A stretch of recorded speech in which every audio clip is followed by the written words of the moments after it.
التصميم ده حلو بس لما بيتحرك بيبقى احلى. في الفيديو ده هنتعلم ازاي نحرك التصميم ده من اول تجهيز الفايل جوه الفوتوشوب والافتر افكت لحد تنظيم العناصر واللايرز وتحريك النصوص والصور واضافه التكتشرز واللمسات الجماليه، وفي الاخر هنظبط الجراف اديتور عشان خاطر التحريك يبقى حكايه. وطبعا هسيب لك الفايل في لينك تحت الفيديو عشان خاطر تطبق عليه. يلا بينا نبدا.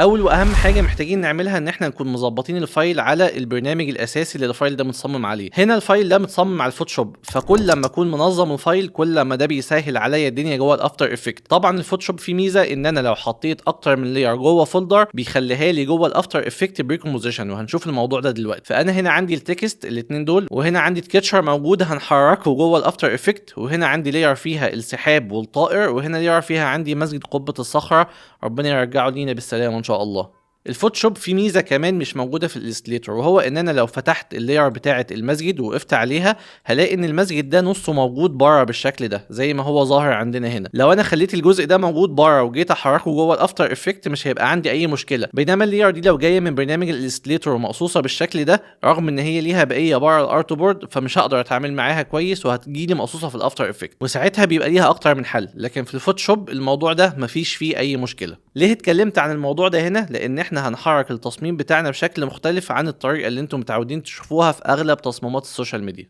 بعدين هنمسك الفايل بتاعنا بالشكل ده ونسحبه ونحطه في القائمه هنا، وبعد كده نختار من هنا composition retain layer size، ونختار من هنا editable layer styles، وبعد كده ندوس اوكي. بعد كده نضغط هنا دبل كليك عشان خاطر يفتح الفايل بتاعنا معانا. بعد كده نزوم بالشكل ده. من هنا هخفي الجايد عشان ما تعمليش مشكله وعشان اشوف كويس. هنا لو بصينا بالشكل ده هتلاقوا زي ما قلت لكم كل حاجه كانت موجوده في جروب جوه الفوتوشوب هتبقى هنا في بري كومبوزيشن، فبالتالي ده بيسهل معايا عمليه التنظيم داخل البرنامج. فلو دوست على التكست كده هلاقي اللاير دي واللاير دي وهكذا في كل لاير عندي. دلوقتي اول حاجه لازم نفكر فيها هي ازاي هنحرك التصميم بتاعنا. والقاعده عندي في تحريك تصميمات السوشيال ميديا ان احنا ما نلتزمش بالقالب اللي المصمم عمله لنا وهو بيصمم التصميم بتاعه. بمعنى ده شكل التصميم في النهايه اللي هيطلع عندي، ما عنديش فيه مشكله، لكن مش معنى كده ان انا لازم ابدا ان المسجد يكون بالشكل ده والكلام بالشكل ده. ممكن ابدا التصميم ان الكلام يكون في النص عندي وبعدين ندخل المسجد بتاعنا وهكذا، او ان المسجد يكون مالي الشاشه وبعد كده ندخل الكلام، او ان الشاشه كلها تبقى فاضيه وابدا ادخل الحاجات واحده واحده. فاول حاجه انا هعملها دلوقتي ان انا همسك اللايرات دي كلها وازحها شويه عشان عاوز احرك المسجد في الاول. هاجي هنا ادوس دبل كليك عشان افتح المسجد واشوف النقطه اللي كنا قلنا عليها. هلاقي ان انا لو مسكت اللاير بتاعت المسجد بالشكل ده اللي هي اسمها لاير 1 هسميها هنا موسك،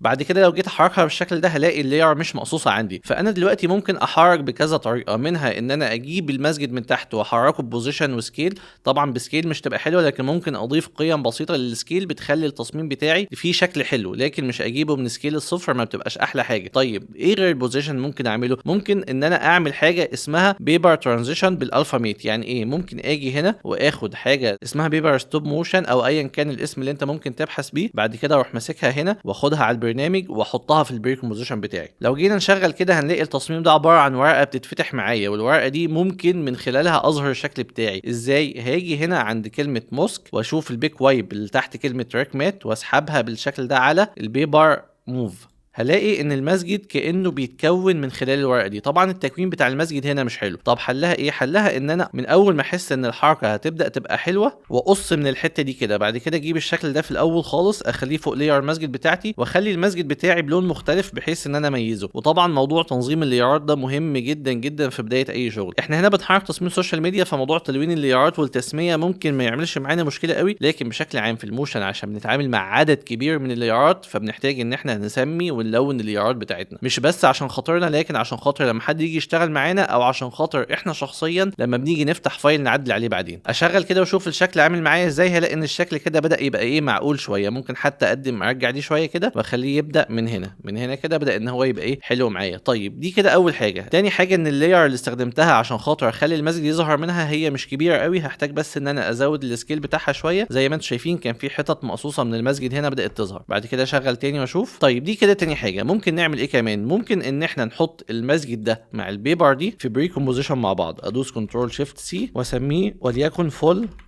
موسك. بعد كده اجي بعد ثانيتين هنا عند اللاير بتاعه المسجد واحط الت شيفت بي عشان يحط لي كي فريم في البوزيشن. بعد كده اجي في الاول كده واروح منزل شويه الايه المسجد بتاعي واخليه ان هو وهو بيتكون بالشكل الجميل اللي احنا عملناه ياخد كمان بوزيشن بحيث الحركه تبقى غنيه شويه. فلو جيت شغلت كده هلاقي الشكل بيتكون ودي بتكبر شويه معايا. طبعا هحتاج ان انا هنا ادي ده اف 9 واخلي الايزنج في الاول يبقى سريع شويه عن طريق ان انا بزوم كده، بمسك الهاندل دي بدخلها سنه كده وبعد كده بمسك الهاندل دي وبدخلها على الاخر واشغل اشوف، هلاقي الشكل بتاعي بدأ ان هو يبقى ايه احلى بكتير من الاول. تمام. هل في اضافه كمان ممكن نعملها؟ في اضافه كمان ممكن نعملها، ان انا اجي هنا وادوس كنترول دي، بعد كده اشفت دي لير واحده، بعد كده اللير اللي تحت اديها افكت اسمه فيل. طبعا انا اديت افكت فيل بسرعه عشان انا بستخدم بلجن اسمه اف اكس كونسول وده بيسرع معايا العمليه، شرحناه في اكتر من فيديو، هحط لكم اللينك بتاعه تحت الفيديو برضه. المهم هاجي هنا واخلي اللون ده بلون مقارب شويه للون الخلفيه، يعني مثلا ممكن ادوس على علامه البيك ويب دي واخليها باللون وليكن ده. بعد كده لما اجي اشغل الاقي ايه ان هو بدأ كأن في لاير بتظهر معايا قبل اللاير التانية دي، ممكن افتحها شوية عشان خاطر ايه الحركة تبان معايا. فتيجي بالشكل ده مع السرعة والحركة هنلاقي ايه الشكل بدأ يبقى فيه حركة ألطف وفي حركة زيادة بتضاف معايا. وممكن بعد ما الشكل ده ينتهي خلاص أنا مش محتاج اللي تحت ده. طيب احنا كده حركنا المسجد، بس احنا عاوزين برضه في الأول المشهد يكون فاضي خالص، تبقى الخلفية بس هي اللي موجودة. فهنمسك اللايت ده وهنديله حركة بسيطة خالص في البوزيشن بحيث ان هو ما يبقى ظاهر معايا في الاول. فهخلي ده في الاول 0% ومع ظهور المسجد بيظهر معايا ايه اللايت بتاعي. بعد كده اطلع بره واشوف الحركة بتاعتي عاملة ازاي. هلاقي عندي الشكل بدأ يتكون هنا. طبعا في اضافات ممكن اعملها كتير عشان خاطر تحسن الحركه الاوليه. طبعا انا بعد ما جبت المسجد بتاعي وخليته في وسط المشهد بالظبط بحيث ان هو يلفت الانتباه ويبقى هو الحاجه الاساسيه بالنسبه لي عشان خاطر اكمل المسج اللي انا عاوز اوصلها. طبعا نتاكد الاول ان هو في النص بالظبط، لان هو ما كانش في النص بالظبط. ندوس على حرف الطه كده من جوه هنا عشان خاطر نفتح السيف تايتل اكشن، وبعد كده نمسك المسجد بالشكل ده وهندخله ايه جوه شويه شويه شويه لحد ما الانكر بوينت بتاعته تبقى ماشيه مع وسط الكومبوزيشن بتاعي بالظبط. لكن دلوقتي في غلطة انا عملتها، وهو ان انا حركت المسجد بتاعي من غير ما اثبت المكان بتاعه الاساسي، لان في الاخر انا هرجع التصميم لمكانه الاساسي. فحل الموضوع ده بسيط جدا، ان انا اجيب الصورة بتاعتي اللي هي المكان الاساسي موجود فيها، بعد كده ادخلها على الافتر افكت بالشكل ده، بعد كده من الاوباستي بس اخففها شوية بحيث ان انا اعرف مكان المسجد كان فين بالظبط. بعدين اجي بعد ما الحركه بتاعتي خلاص هنا تمت وعاوز اكمل التحريك بتاعي، فاقف هنا عند اللاير بتاعتي ادوس حرف البي، خلاص البوزيشن عندي هنا ثابت اصلا. بعد كده اجي هنا امشي ثانيه كمان، بعد كده احرك المسجد بتاعي لحد ما يوصل ايه للمكان الاساسي اللي هو كان فيه في التصميم. تمام كده. فلما اجي احرك المسجد بالشكل ده عندي خلاص رجع للمكان الاساسي بتاعه. بعدين هاجي هنا هزود بس المسافه دي شويه، بعدين اشيل اللاير بتاعتي اللي هي جايد لاير، وبعد كده اشوف الدنيا بقت عامله ازاي. هلاقيه بدأ يتحرك معايا بالشكل ده، وهنا بقى ابدأ اظهر بقية عناصر التصميم. طيب اظهرها ازاي؟ اول حاجة ممكن اظهرها الكلمة بقى اللي انا عاوز اعملها بالاضافة للسحب والبيردز والحاجات دي. طيب خلينا اول حاجة نبدأ بالسحب. يعني انا هاجي هنا عند نفس التوقيت اللي المسجد بيتحرك فيه اللي هو كان عند ثانيتين وفريم واحد، وهمسك البيردز من هنا والكلاودز اجيبهم كده. تمام. بعد كده اخش جوه هنا وامسك الاتنين كلاود دول. طبعا انا هنا مشيت قد ايه، لازم اشوف الحركه مشيتها جوه قد ايه عشان خاطر يبقى في تناغم في الحركه ما بين المسجد وما بين السحاب. مش بس كده، انا هاخد الايزنج نفسه وهعمل بينه وما بين الحركه التانية نفس الجراف بالظبط ونفس النعومه بالظبط، وهاجي بالظبط عند المسافه اللي هو مشيها وهنحاول نظبطها تبقى حاجه مظبوطه بالظبط، يعني وليكن عند 3 و15 ثانيه. انا بالنسبه لي الحركه كده تمام، وبعد كده اشغل واشوف الحركه بالنسبه لي ناعمه وحلوه واخده وقت بتاعها. طبعا هنا حصلت معايا مشكله في المسجد، وهي ان الشكل بعد ما اتفتح بيلم، وده سببه ايه؟ سببه ان دي ورقه بتفتح وتقفل. طب حلها هنا ايه؟ حلها ان انا اجي بعد ما الشكل يفتح معايا خلاص وبقى تمام ومفيش فيه مشكله، اجي هنا اروح دايس الت واوبن براكت عشان خاطر يقص لي اللاير بتاعتي. طب كده المسجد هيختفي لو جيت مشيت كده. فالحل ان انا اقف عند نفس المكان وادوس كليك يمين، بعد كده تايم، بعد تايم بدوس هنا ايه فريز اون لاست فريم. فخلاص كده المشكله اتحلت معايا والمسجد مش هيقفل تاني. طيب نرجع لللاير بتاعتنا وناخد الحته دي، نقول هنا عند 3 و15 ثانيه. فهاجي هخلي السحاب يبدا، بس كل سحابه لوحدها. هخلي السحاب عند الحته دي يكون ده المكان اللي هيثبت فيه، ويجي عند الاول خالص يكون ايه السحابه موجوده بره. طبعا انا ممكن اطلع دي كده هنا والسحابه التانيه ممكن اطلعها من بره، لكن الطبيعي والصح ان السحاب بيكون ماشي في نفس الاتجاه. فاللي انا ممكن اعمله ان انا اروح اخلي دي من جوه عادي، بس اديها اوباستي مع البوزيشن، فهاجي هنا هدي دي اوباستي وهاجي هنا هدي دي اوباستي. تمام. بعدين دي طلعت بره ودي كانت جايه من نفس الاتجاه، هعمل حاجه تانية ان انا اديهم نفس الايزنج عن طريق الحركه اللي احنا اتعلمناها كذا مره في كذا فيديو، وهو ان انا بعلم على الكي فريمات بتاعتي. بعد كده من ايز كوبي اللي شرحناه لوحده في فيديو، ادوس هنا كوبي، بعد كده اروح عند كلاودز اند بيردز واخد دي ودي واقول عليهم ايه، اخليهم ايز. وهنا زي ما قلنا هحط كي فريمات في الاوباستي، بعد كده هاجي عند الاول واخلي الاثنين دول صفر. اشغل كده واشوف هلاقيهم ايه، اتحركوا مع بعض. لو جيت بقى بره هلاقي الحركه بقت متناغمه. ليه؟ عشان خاطر هم اتحركوا بنفس الحركه بتاعه المسجد. تمام. فهتلاقي الحركه مع بعض متناغمه. ممكن حتى السحابه اللي فوق دي احرك الاوباستي بتاعها شويه، او الاثنين حتى احرك الاوباستي شويه عشان ما يبقوش قعدوا فتره موجودين بدون ما يتحركوا. بعد كده اشغل تاني واشوف هلاقي الحركه بقت ناعمه وشغاله معايا حلو جدا. تمام. متبقى عندي الطائر ده، هدخل جوه تاني واخليه يخش ببوزيشن من بره المشهد لحد جوه المشهد، لان الطائر مش هيبقى حلو ان انا ادخله باوباستي او حاجه. طبعا عندي لاير مقفوله خلاص دي مش عاوزها، وده الطائر اللي انا ايه هحركه. تمام. فهدوس هنا بوزيشن، طبعا مش هحركه بنفس الايزنج والكلام ده، انا هخلي الحركه بتاعته ناعمه بحيث ان هو يفضل ماشي طول المشهد بتاعي. فهنا هخلي ان هو البوزيشن بتاعه وصل لحد هنا، وهاجي في الاول واخليه يتحرك كده مثلا. تمام. الحاجة التانية ان الطائر ما ينفعش يمشي في خط مستقيم، صح؟ فاللي انا هعمله ان انا هدوس حرف الجي من الكيبورد، بعد كده ادوس على العلامة بتاعت الانكر بوينت واخليها في كيرف بالشكل ده، لان احنا عارفين من قواعد الانيميشن هو الكيرفز او ان الحاجة بتتحرك في مسار منحني.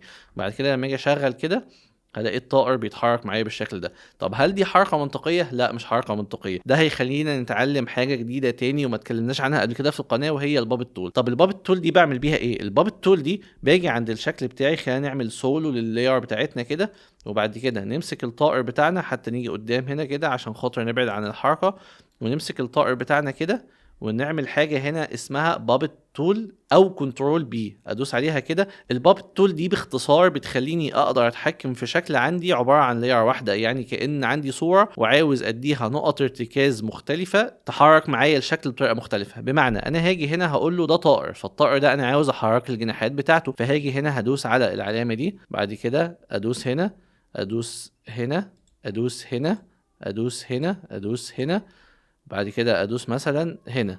تمام. لو دوست على حرف اليو من الكيبورد هلاقي اتعمل عندي كذا كي فريم على قد النقط اللي انا ضفتها. طبعا في واحد كمان كنت ضفته بس ما اتضافش، خلينا نضيفه تاني.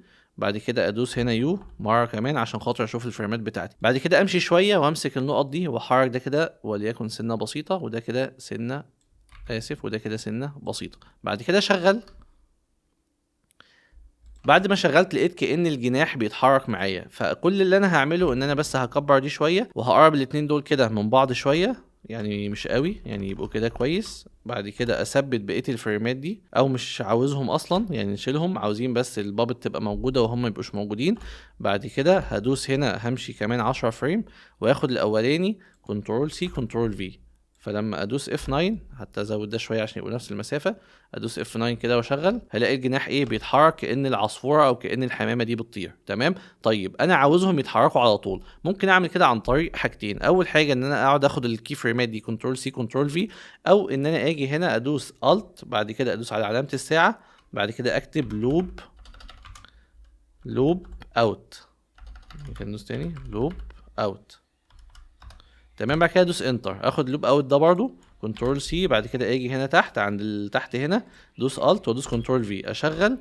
هلاقي ان انا من اول ما عملت الانيميشن بتاعي لحد اخر المشهد الطائر بيحرك الجناحات بتاعته. تمام كده. طيب انا بقى هجيب دول كده الاتنين مع بعض وهاجي عند الاول وادوس كنترول اكس كنترول في. ليه؟ عشان يتحركوا معايا من بدايه المشهد. فلما اجي اشغل كده واشوف الشكل بتاعي هلاقي العصفوره داخله وبتتحرك وبتطير وشكلها لطيف معايا جدا. طيب هل في اضافه كمان ممكن اضيفها؟ في اكتر من اضافه ممكن اضيفها، وهي ان اضيف ويجل في البوزيشن وويجل في الروتيشن، لان برضو العصفوره او الحمامه او اي طائر بيبقى فيه هزه في الحركه طبيعي، الدنيا مش بتتحرك بشكل منتظم على طول، فدي بتديها واقعيه شويه. فانا لو وقفت على اللاير ودوست هنا كنترول ومسطره عشان افتح اف اكس كونسول واضيف ويجل في البوزيشن، ادوس كده ويجل بوزيشن هنا، بعد كده اخلي الحركه بس دي ايه، اقلل في السبيد شويه واقلل في الاماونت شويه، مثلا اخليها 20. فلما اجي اشغلها هلاقي ان كأن في روتيشن بيحصل. طبعا احنا هنا هندوس حرف البي عشان نزود بس الوقت بتاع البوزيشن يقعد براحته، واشغل كده واشوف هلاقيه بيتحرك وفي نفس الوقت واخد بوزيشن، وفي نفس الوقت فيه هنا ايه ويجل. ممكن اضيف برضه ويجل في الروتيشن، بس ممكن نكتفي بالبوزيشن بس، لان الحركه انا حاسس ان هي دلوقتي مظبوطه. الروتيشن ممكن يبوظ الدنيا شويه، لكن اجمالا لو ضفت روتيشن وحاولت ابذل فيه مجهود شويه هيطلع الحركه بشكل حلو. طيب بعد كده ناقص لنا حاجه واحده بس، وهي الكلمه بتاعه رمضان كريم اللي هي اساس التصميم بتاعنا يعتبر. نبص الاول على التصميم بتاعنا وصل لحد فين. فهشغل كده هلاقي المسجد بيبدا يظهر معايا، بعد كده بيظهر معايا السحب. طبعا السحب مش ظاهره لان انا عامل سولو على اللاير بتاعه البيرد هنا. فارجع تاني بره واشغل اشوف، الاقي التصميم بتاعي هو بدأ يظهر والحركه بدأت تظهر في نفس الوقت اللي الحاجات دي بدأت تتحرك فيه. انا ممكن هنا أبدأ اظهر التكست بتاعي. طيب اظهر التكست بتاعي ازاي؟ نحركه ازاي؟ دي قلناها في اكتر من فيديو، قلناها في كذا فيديو قبل كده، سواء اللوجو بتاع تحريك تكست بنيان او كذا تكست تاني، او الفيديو بتاع افضل 3 طرق لتحريك النصوص. لكن هنا هحركها كمان بشكل مختلف. ندخل على البريك بوزيشن، بعد كده نمسك كلمه رمضان كريم. طبعا الكلمه دي ممكن نقسمها ماسك على قد عدد الحروف ونحركها بالشكل اللي كنا شرحناه قبل كده زي ما قلنا، او ممكن نقسمها كلمتين، او ممكن نعمل كذا حاجه. انا هنا هعمل دوبليكيت لللاير وهخلي اللي فوق هدوس حرف الكيو واخلي اللي فوق كلمه رمضان في لاير لوحدها، واللي تحت كلمة كريم في لاير لوحدها. تمام، دي كده أول حاجة. خلينا نعلم التكست ده الاتنين بلون أورنج عشان نبقى عارفين ده التكست الأساسي بتاعنا، ونرفعهم حتى فوق بالشكل ده. بعد كده هنضيف افكت اسمه linear wipe. تمام، اللي هو ده الافكت ده زي ما احنا كنا اتكلمنا قبل كده. لو جيت حركت بالشكل ده هيبين كأن الكلمة بتتمسح. طبعا لو عكست بالشكل ده كأن الكلمة ايه بتتكتب معايا. فلو خليت ده الزاوية -90 بالشكل ده، وخليت الكلمة تبدأ من هنا كده، واحط كي فريم في الاول، بعد كده امشي بعد ثانيتين واحرك، بما ان في كي فريم في الاول فالحركة هتتسجل معايا، واشغل كده اشوف هلاقي ان هو كتب الكلمة بتاعتي. طيب ممكن احسن الحركة شوية عن طريق ايه؟ عن طريق ان انا اخلي فيه فيذر هنا وليكن 50. فلما اشغل واشوف، يعني اعمل سولو كده واشغل واشوف، بدأ ان هو الكلمة كأنها ايه فيها يعني ممسوحة شوية في فيذر. الفيذر طبعا اتكلمنا عنه في اكتر من فيديو لان هو داخل في كذا خاصية في الافتر افكت. بعد كده اجي في الاول وادوس على حرف اليو من الكيبورد هنا عشان خاطر اعمل ايزنج للحركة بتاعتي. ادوس F9 واخليها تبقى يعني ممكن هنا اخلي الحركة سريعة برضو في الاول شوية، عن طريق ان انا امسك الجراف اشده كده واشغل اشوف الحركه عامله ازاي. بالنسبه لي كده حلو قوي الصراحه. بعد كده اخد بقى نفس الافكت ده. انا طبعا عملت ايزنج الاول ليه؟ لان انا لو خدت الافكت ده وعملت له كوبي وحطيته تحت هيجيب لي نفس الحركه بالظبط على اللي تحت، وده اللي انا عاوزه. فانا مش عاوز اعمل ايزنج فوق بعد كده اخد نفس الايزنج تحت. اشغل كده واشوف.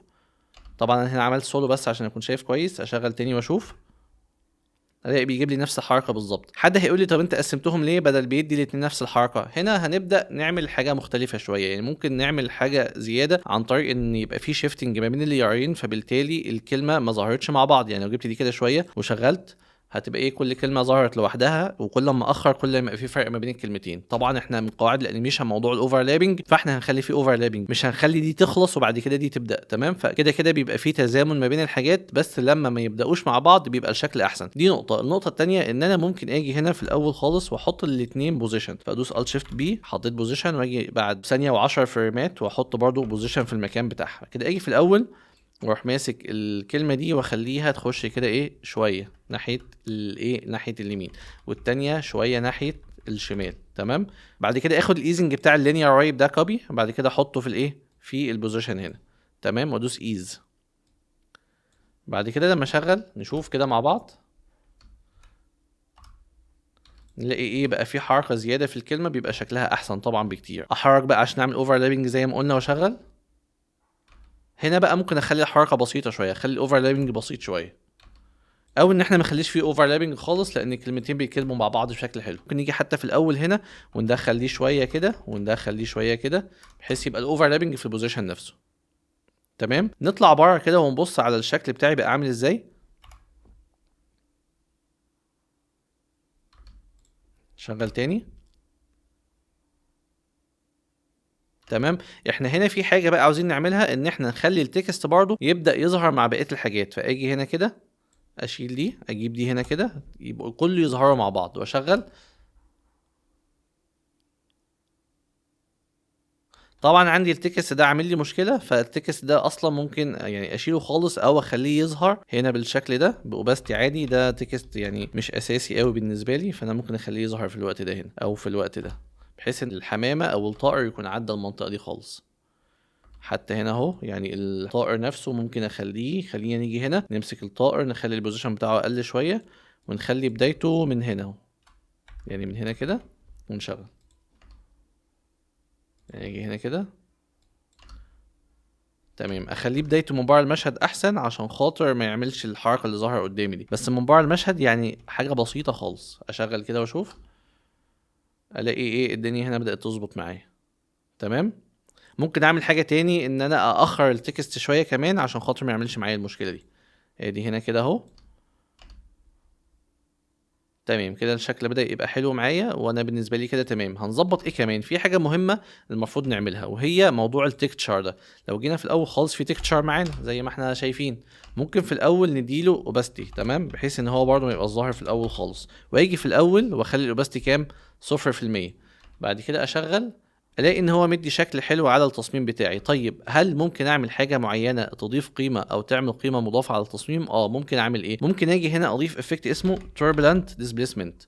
لو مسكنا هنا القيمه بتاعه الايفالويشن وقعدنا نلفها، هتلاقي الشكل هنا بيبدا يتغير معايا. ليه؟ لان هو بيقعد يلف عناصر الالوان او الشكل بتاعي. طيب دي تنفعنا بقى في ايه؟ انا هخلي القيم دي كده زي ما هي، وبعد كده هاجي عند الايفالويشن وادوس الت، بعد كده ادوس على علامه الساعه، بعد كده اكتب تايم في 300. فلما اشغل كده بشوف، هلاقي الشكل بيتحرك معايا بالطريقه دي، فبدا ان هو يديني احساس حركه شويه. ممكن كمان اضيف افكت اسمه نويز. لما بضيف نويز على الشكل بتاعي وازود القيمه هنا، لو خدتوا بالكم بيروح مخلي الدنيا منغبشه، والنويز بيتحرك لوحده من غير حاجه زي ما انتم شايفين. انا طبعا هخليه 100% عشان خاطر تشوفوا، و100% دي مزعجه هنا مش حلوه، فكل اللي انا هخليه هعمله 20%، يبقى حاجه بسيطه. فالنويز مع التوربulent ديسبليس بيدي معايا حركه بسيطه وحلوه وجميله. طبعا السحاب ممكن اخلي الحركه بتاعته تكمل، فهيدي شكل احلى برضه. طولت عليكم في الفيديو ده، بس انا حاولت اخليه فيديو شامل ينفعك في اغلب التصاميم اللي انت ممكن تعملها في السوشيال ميديا، بالذات بالستايل ده. لو عاوزين النوع ده من الفيديوهات اكتبوا لي في الكومنتات تحت، عشان خاطر ان شاء الله نحاول نعمل منه بشكل اكبر. هيظهر لك دلوقتي فيديوهات من اللي اتكلمنا عنها في الفيديو، بالذات الفيديو الخاص بتحريك النصوص، لان الفيديو ده مهم وهيفرق معاك باذن الله، والفيديوهات كلها ان شاء الله تكون مفيده ليك. لو الفيديو ده عجبك ما تنساش اللايك والمتابعه طبعا عشان خاطر تستفاد من الفيديوهات اللي جايه. اشوفكم في فيديو جديد. سلام يا اصدقاء.